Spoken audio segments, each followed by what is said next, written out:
Shalom, family, and welcome to Into All Truth. Welcome back. I give all praise and glory and honor to the Most High Yahweh. I pray that this word blesses the hearers. I pray that the eyes of your understanding be enlightened, that you be given a spirit of wisdom, revelation, and knowledge to know what is the hope of your calling, what is the inheritance of the assembly in Israel, and what are the riches of Yah's glory in Yeshua HaMashiach. And so one of the things that I haven't talked about in my videos, I did when I spoke about the second Exodus, 7 rivers, 7 ways out, and how will we come out. And in my wilderness videos, what we missed in the wilderness. I haven't talked about actually the time and the place of entering into Israel. We talked about the 7 seas being smitten and Israel entering from the northeast. And so this video is about the door to Damascus. The door of Damascus, the door by which Israel will enter back into the promised land. And it's also about the reality of the fact that America is mentioned in these final prophetic scriptures about the battle in Israel that begins the actual defeat of America and the defeat of the false Israel. So today I'm going to talk, family, about the door of Damascus in Jeremiah 49:23. It says, concerning Damascus, Hamath is confounded and Arphad, for they have heard evil tidings. They are faint-hearted. There is sorrow on the sea, it cannot be quiet. So Assyria had captured Israel, and then the Medes and Persians had captured Israel. Okay, so that's Ephraim, the 10 tribes. And now, of course, all of those nations have gone into captivity several times over. And but the key to break open the prophecy for the times is that Damascus will be taken away from being a city and it will become a ruinous heap. And so Damascus is the oldest standing city in the world. And so now if we look at Damascus today, it is a heap. So Isaiah 17 says, the burden of Damascus. Behold, Damascus is taken away from being a city, and it shall be a ruinous heap. The cities of Error are forsaken, and shall be for flocks, which shall lie down, and none shall make them afraid. The fortress also shall cease from Ephraim, and the kingdom from Damascus, and the remnant of Syria. They shall be as the glory of the children of Israel, saith the Lord of hosts. So basically, the Assyrians, have been in the land of Ephraim, of northern Israel.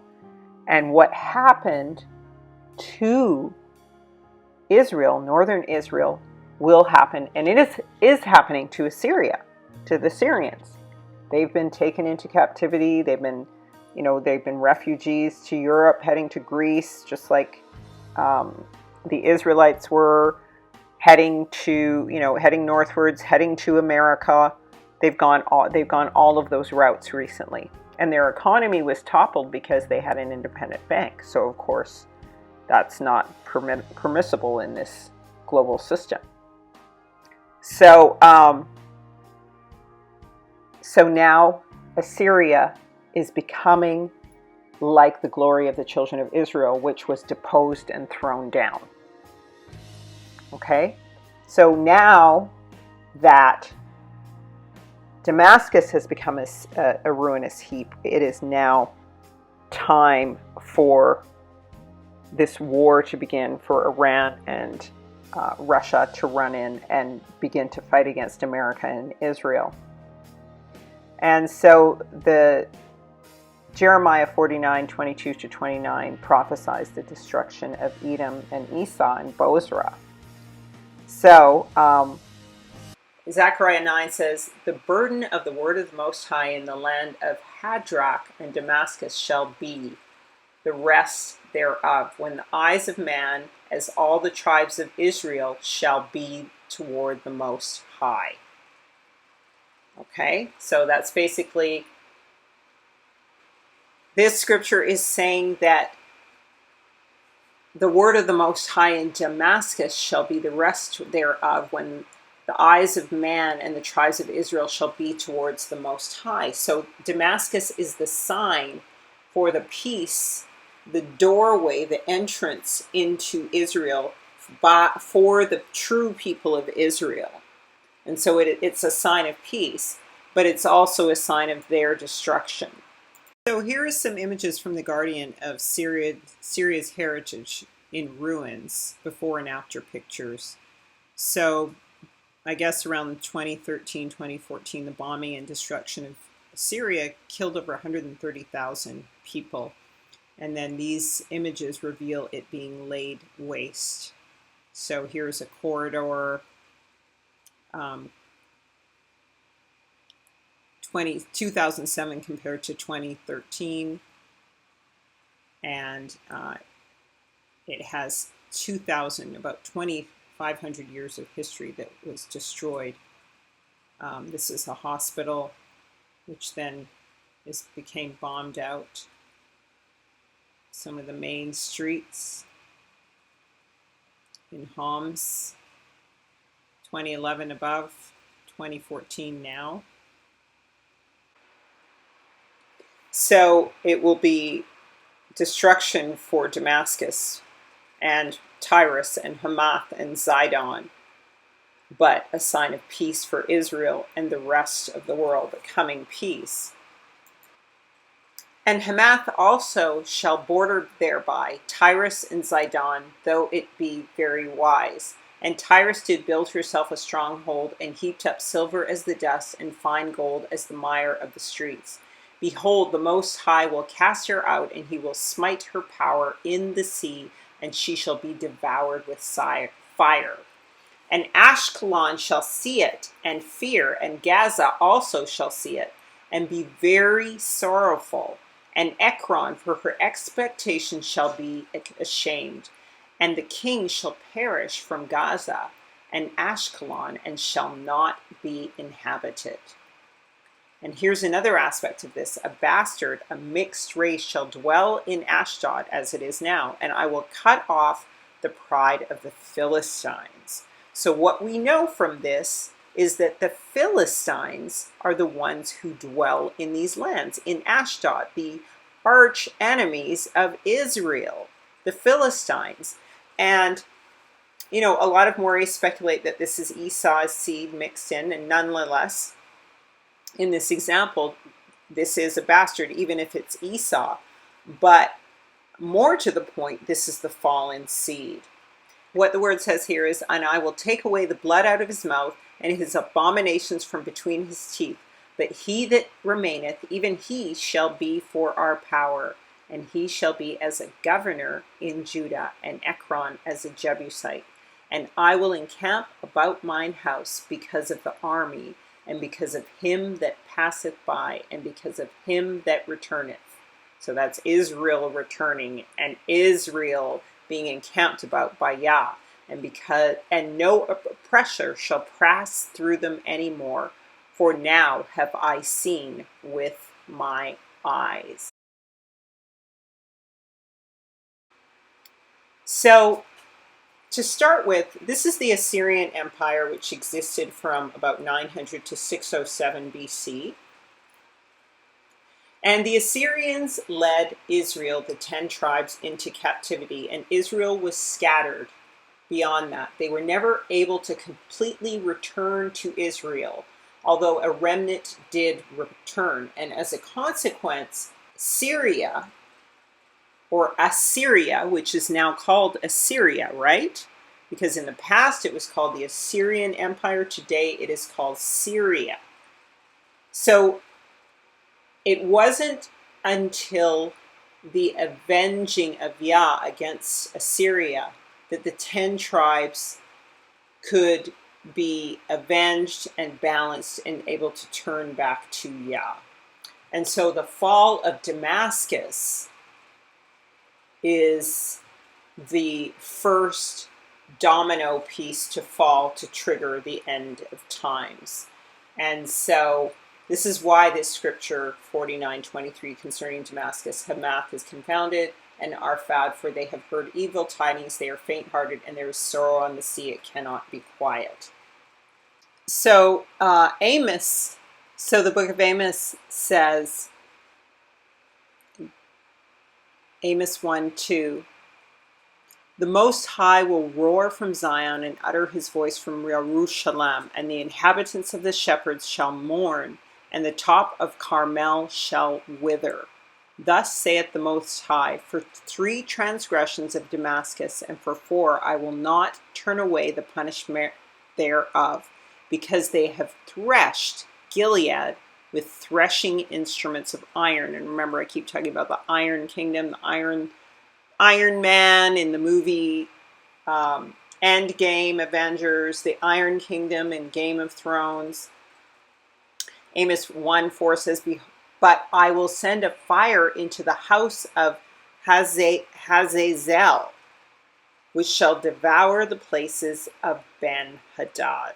Also, I will break the bar of Damascus and cut off every inhabitant from the plain of Aven, and him that holdeth the scepter from the house of Eden. And the people of Syria shall go into captivity unto Kir, saith the Most High.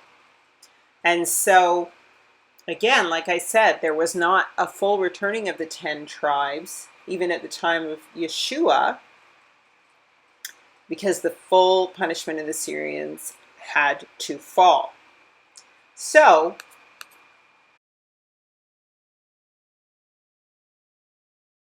when we look at this scripture and we look towards these lands, we see that the fall of Damascus will also spread to and harm other major cities. And it says, and Hamath also shall border thereby, Tyrus and Zidon, though it be very wise. And then it says of Tyrus, that Tyrus did build herself a stronghold and heaped up silver as dust and fine gold as the mire of the streets. Behold, the Most High will cast her down, and he will smite her power in the sea, and she shall be devoured with fire. And Ashkelon shall see it and fear, and Gaza also shall see it and be very sorrowful. And Ekron for her expectation shall be ashamed, and the king shall perish from Gaza, and Ashkelon shall not be inhabited. And a bastard shall dwell in Ashdod, and I will cut off the pride of the Philistines. So we know now that these nations are Philistines.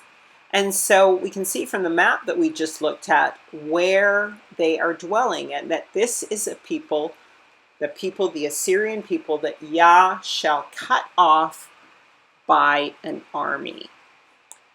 And so when we look at these places in modern times today, we see that this map here shows that Zidon, with Zidon, is now Sidon, and Tyre, prince of Tyre, Hasatan, Tyre, is also on this coast.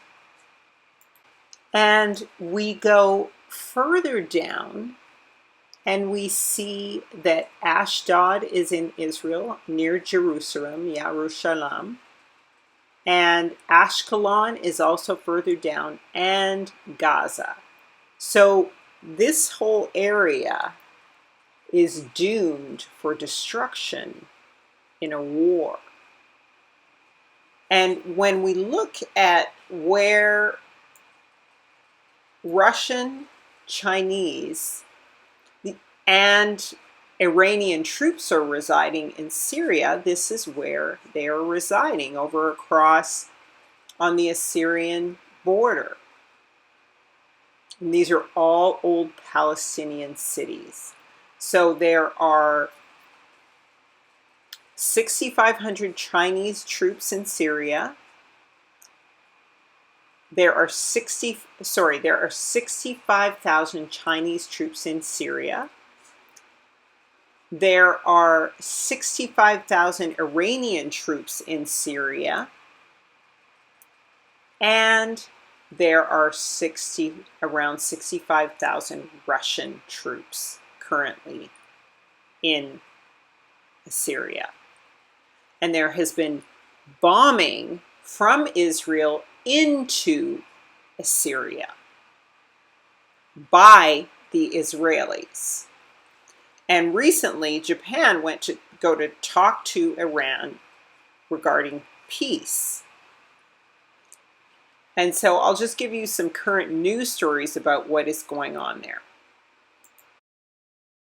So Trump withdrew 2,000 troops from Assyria, according to Time, in January. So these areas of Lebanon are known as the Northern Gate, and this is the most vulnerable part of Israel, not the area of the Gaza Strip, but where the Golan Heights are, because this is the door, the Northern Gate, the door of Damascus, where the enemy is supposed to, or the Northern Kingdom is supposed to enter in and defeat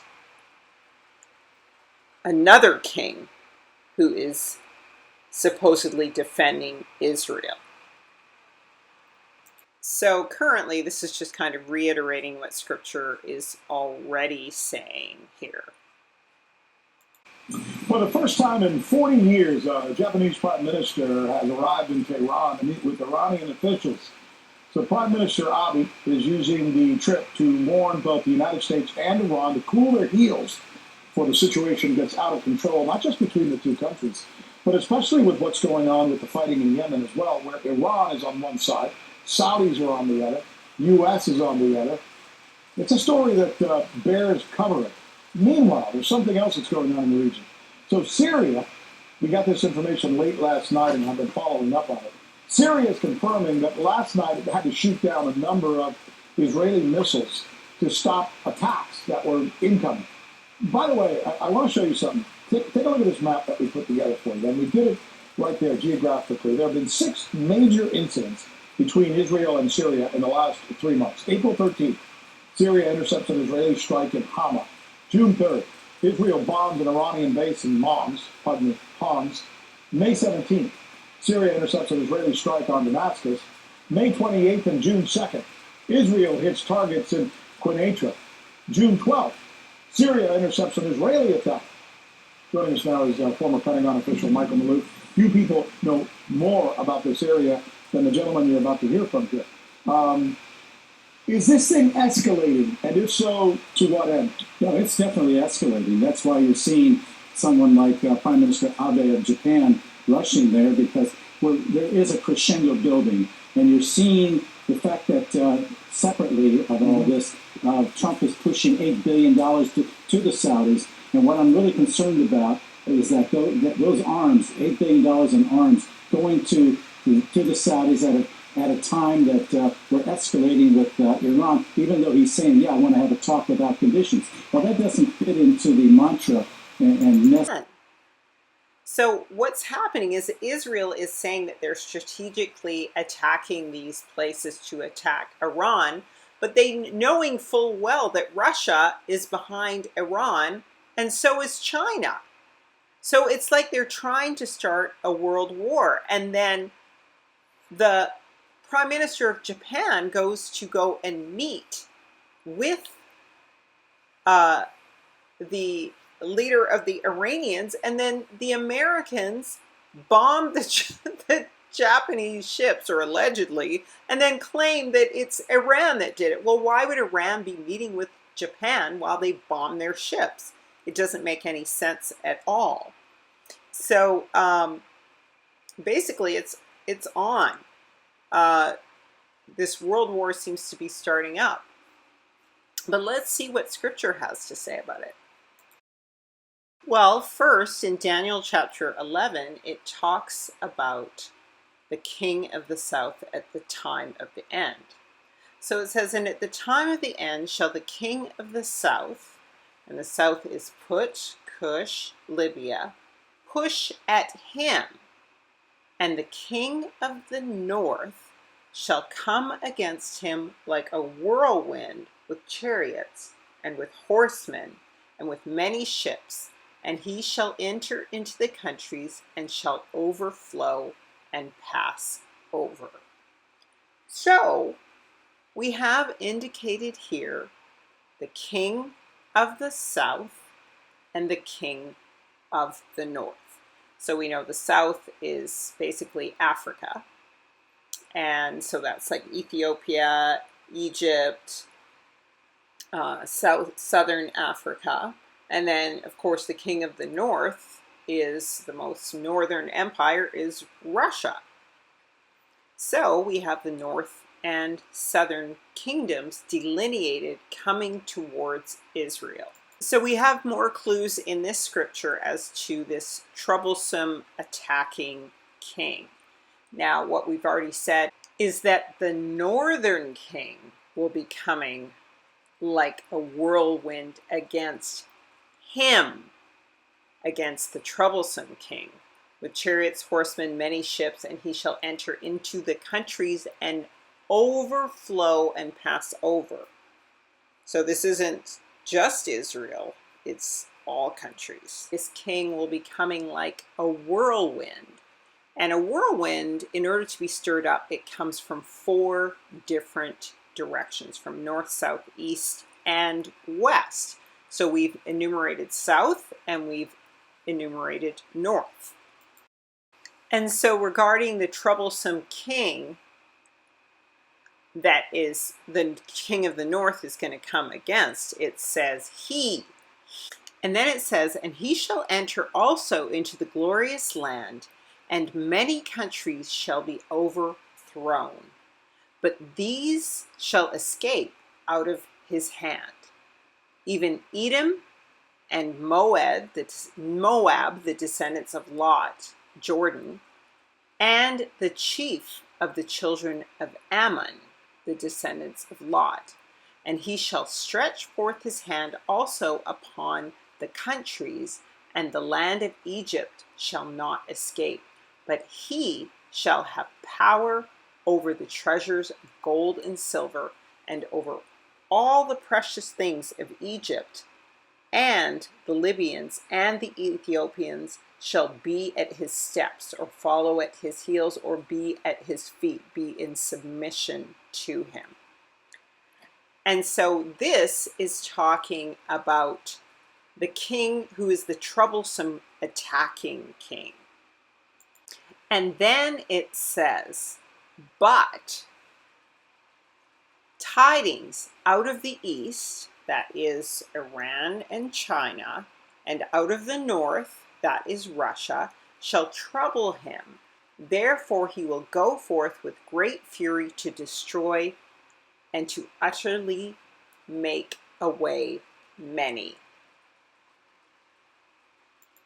And then finally it says, and he shall plant the tabernacles of his palace between the seas in the glorious holy mountains. Yet he shall come to his end, and none shall help him. So we know that Tel Aviv is where the U.S. Embassy used to be, right on the ocean, which is the city of commerce for Israel. But what is the spiritual city of Israel? The spiritual city of Israel, of course, is Jerusalem, and it is between the seas. It is between the Dead Sea, what they call the Dead Sea, and the Red Sea. So now America, through Trump, through Number 9 or Agent Orange, whatever people want to call him, has planted his tent in Jerusalem, but none shall come to help him. And what is our final clue as to who this king is? Well, when we look at the 4 directions enumerated here, we know that we have named the south as the African kings. We have named the east as China and Iran, and we have named the north as Russia. And so which direction is missing? When we have north, south, and east, and we are missing one direction, it is the west. So this is the king of the west who has come against the nation of Israel and come against the kings of the north and the east, who will go in and overthrow him. So that is what we are on the doorstep of. And now the door to the promised land is the door through the Golan Heights. And so the Golan Heights means the heights of heights. It is the north gate. And the north gate is the gate of destruction, because trouble and trials and discipline always come from the people of the north. And as it has already been written, the kings of the north shall go through and overthrow. So, family, that's it for this message. I tried to keep it really short. Now we know who the king is, who is attacking, and we are right on the doorstep of it all. Thank you so much for watching. May Yah bless you and keep you and cause his face to shine on you. May he be gracious and lift the light of his countenance and give you peace. Shalom, family.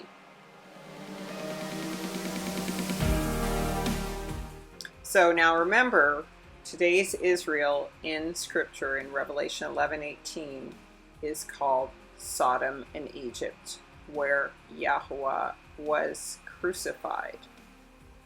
Okay?